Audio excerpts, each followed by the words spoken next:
वेवजी सिगलपाडाचे विद्यार्थी या ठिकाणी अतिशय उत्कृष्टपणे आवनी करीत आहेत।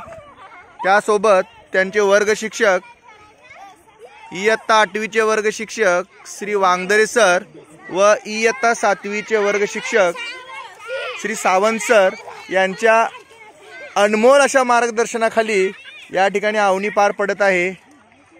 या ठिकाणी या विद्यार्थ्यांना मदत करण्यासाठी किंवा मार्गदर्शन करण्यासाठी या ठिकाणी स्थानिक पालक देखील या ठिकाणी आवनी करीत आहेत आणि इतर विद्यार्थी शेताच्या बाजूला उभे राहून या ठिकाणी आवनी कशी करावी याचे प्रत्यक्ष पाहत आहेत।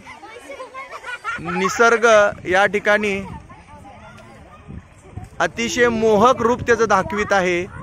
या ठिकाणी अनेक डोंगर रांगा आहेत।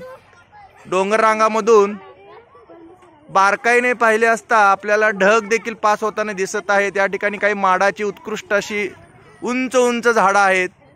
या ठिकाणी बरीचशी आवनी पूर्ण झालेली आहे आणि विद्यार्थी अतिशय जोमाने उत्साहाने या ठिकाणी आवनी करीत आहेत। या ठिकाणी मोनिकाचा खूपच आवाज येत आहे। मोनिका आणि अस्मिता या ठिकाणी आपल्या सरांना शिकवत आहेत आवनी कशी करायची।